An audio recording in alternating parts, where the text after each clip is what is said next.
ایک چھوٹی سی مثال، علماء کرام کی ایک مجلس تھی۔ موجودہ زمانے میں سب سے مشکل، یہ پہلے بھی میں نے یہاں بیان کیا ہے، سب سے زیادہ مشکل کیا ہے؟ شریعت کے شروع سے لے کر جب کلمہ انسان پڑھتا ہے لا الہ الا اللہ محمد الرسول اللہ، اس ابتدا سے لے کر انتہا تک شریعت کے جتنے احکام ہیں آپ دیکھیں گے، اس میں کسی جگہ پر بھی انسان کو کوئی ایسا حکم نہیں دیا گیا کہ جو اس کے بس میں نہ ہو، ایسا بالکل نہیں دیا۔ میں ایک آسان مثال دے کے سمجھاتا ہوں۔ ہم لوگ وضو کر کے نماز پڑھتے ہیں، لیکن کوئی شخص اگر بیمار ہو، پانی نقصان دیتا ہو، یا کسی ایسی جگہ پر ہے کہ پانی ٹھنڈا اتنا ہے کہ اگر استعمال کر لے، غسل کرے، بیمار ہو جائے، تو شریعت نے اس کو کہہ دیا کہ تیمم کر لو۔ قیام نماز میں فرض ہے، رکوع فرض ہے، سجدہ فرض ہے، لیکن کوئی شخص ایسا ہے، بیمار ہے، وہ کھڑے ہو کر نماز نہیں پڑھ سکتا، بیٹھ کر پڑھ لو، بیٹھ کر رکوع سجدہ کر لو۔ اور اگر بیٹھ کر بھی رکوع سجدہ نہیں کر سکتا، اشارے سے پڑھ لو، اشارے سے لیٹ کے پڑھ لو، اشارے سے پڑھ لو۔ تو شریعت کے احکام کہیں پر بھی، حتیٰ کہ جو کلمہ ہم پڑھتے ہیں لا الہ الا اللہ محمد رسول اللہ، کسی جگہ پر اگر کافر آپ کو پکڑ لے اور کنپٹی پر گولی رکھ کر، پسٹل رکھ کر کہہ دیں آپ کلمہ کفر کہہ دیں، قرآن کی صریح آیت ہے، صراحتاً یہ آیت موجود ہے، اس موقع پر آپ کلمہ کفر بھی کہہ سکتے ہیں۔ بھوک لگی ہے، کھانے کے لیے کچھ بھی نہیں ہے، مر رہے ہیں، سوائے کتے کے گوشت کے، حرام کے، جان بچانے کے لیے وہ کھانا ضروری ہے، جان بچائیں گے۔ تو کتنی آسان اللہ تعالیٰ نے ہمیں عطا فرمائے۔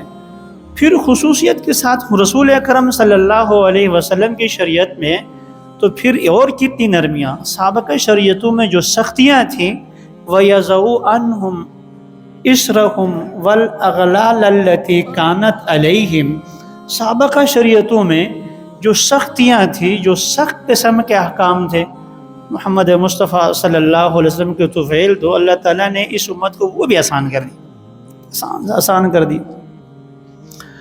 اب پھر بھی کوئی شخص کہہ دے کہ نہیں، بہت مشکل ہے، بہت مشکل ہے، تو پھر انسان کی خواہش جو چاہے کرے پھر۔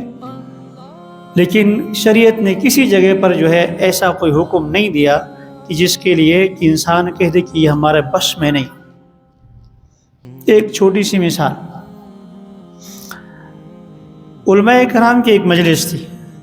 موجودہ زمانے میں سب سے مشکل، یہ پہلے بھی میں نے یہاں بیان کیا ہے، سب سے زیادہ مشکل کیا ہے؟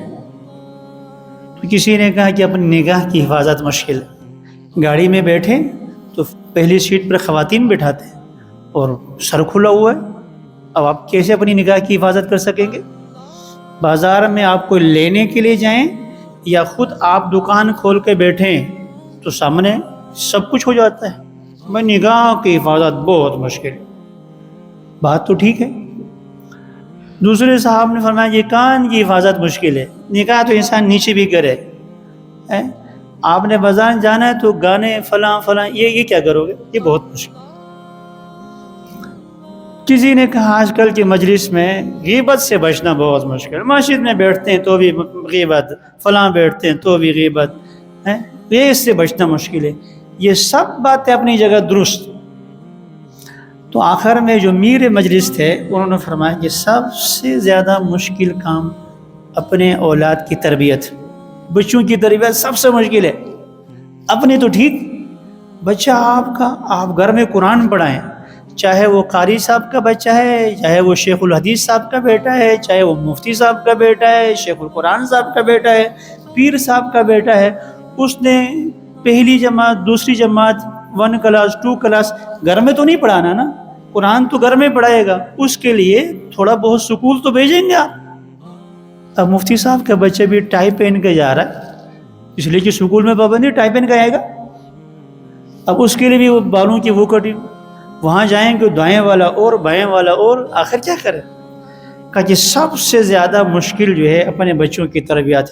تو دوسرے سب لوگوں نے بھی ہاں ملایا، جنہوں نے آنکھ کا کہا تھا، کان کا کہا، ٹھیک ہے اپنی حفاظت آسان ہے، بچوں کی بہت مشکل ہے۔ لیکن یاد رکھیں یہ مشکل ہے، ناممکن نہیں ہے۔ یہ مشکل ضرور ہے، اس کا انکار نہیں ہے، لیکن ناممکن نہیں ہے۔ اگر ناممکن ہوتی اللہ تعالیٰ اس کو حکم ہی نہ دیتا۔ اللہ تعالیٰ نے کسی ناممکن چیز کا حکم دیا ہی نہیں۔